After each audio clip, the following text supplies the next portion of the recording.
Fantastic book, The Strange Death of Europe. He has followed Robinson's case from the beginning, and he joins us tonight. Mr. Murray, thank you for coming on. I'm not surprised that this is happening because the people in power always try and tamp down on dissent.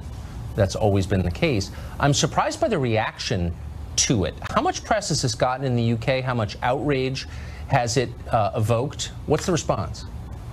Well, it's been remarkable. There was actually a reporting restriction on the fact that Robinson had been arrested and sent to prison within hours.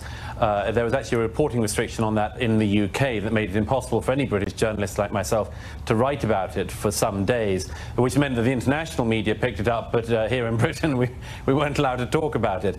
There's an ongoing trial, a rape gang trial, which he was actually... May I just stop you right there? So what would, Sure. I mean, groups of people in similar professions go on strike all the time. Why wouldn't journalists in UK say, we're covering this?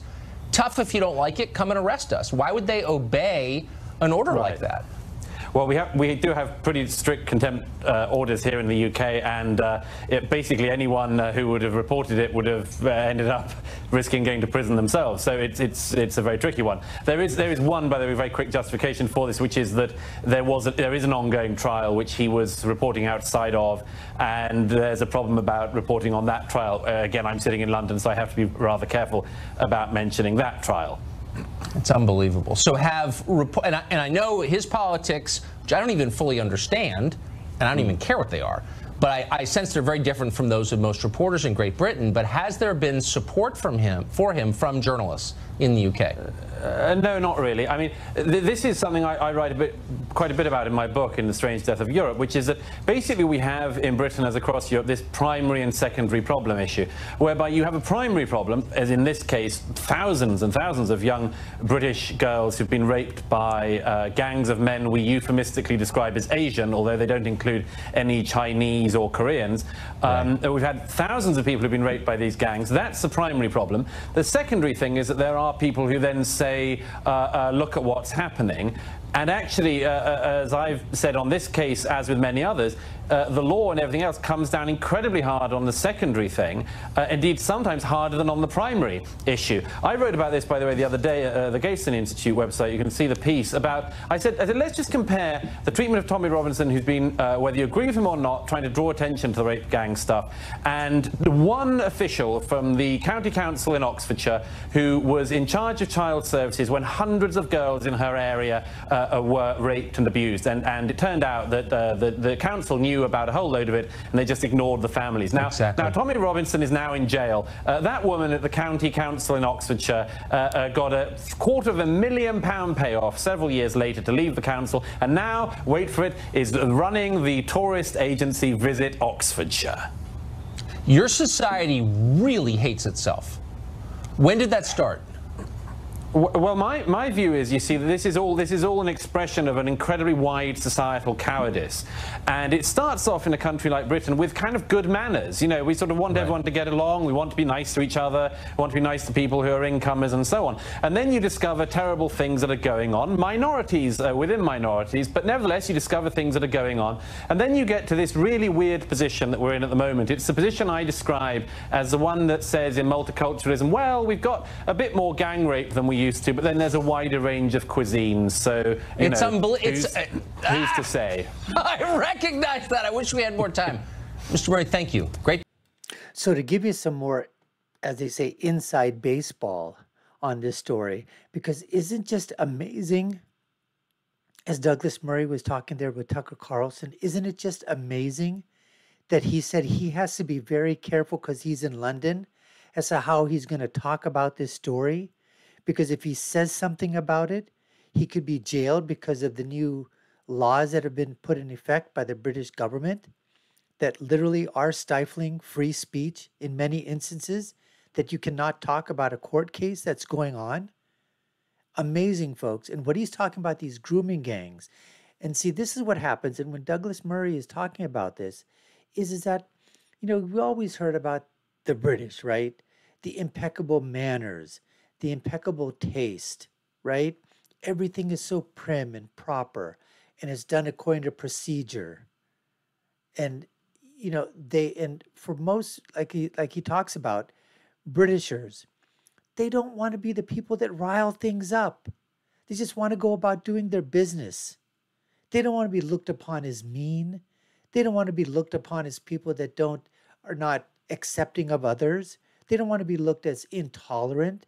They don't want to be looked at that they're racist or bigots or that they're any type of a phobe or that they hate people.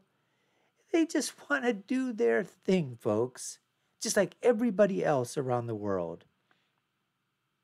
They want to, they want to be able to get up in the morning, go to work, get some money, have some food on their table, send their kids to college, schooling, be safe and secure in their home, in their area where they live at, have a little bit of money left over to go for a vacation maybe once a year, and just overall enjoy life, enjoy some sports, enjoy cricket, enjoy football, not American football, soccer. But the thing is, with these grooming gangs that they're talking about, they're labeling them as Asian. And as Douglas Murray pointed out, there's no Chinese, no Japanese, no Malaysian, no Korean, right? None of that. These grooming gangs are almost 99.99% from the Pakistani community out there. Perhaps maybe even within the Indian community, but predominantly with the Pakistani community.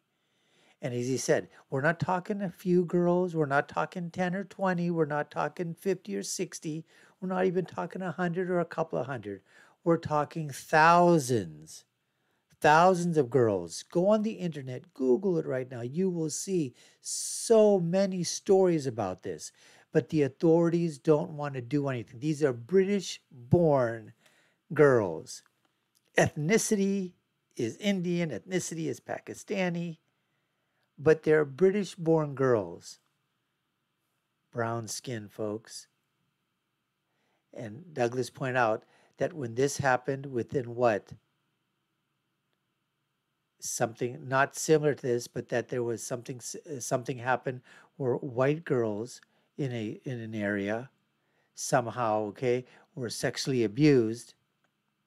The person that was in charge of that to make sure that nothing was happening, and I don't know enough about this story to report on it, but I'm just paraphrasing what Douglas Murray was saying, is that nothing happened to her, the lady that was supposed to be making sure that these girls weren't taken advantage of, the stories that were being reported were not being taken sort of up the line or, up the chain of command, so to speak.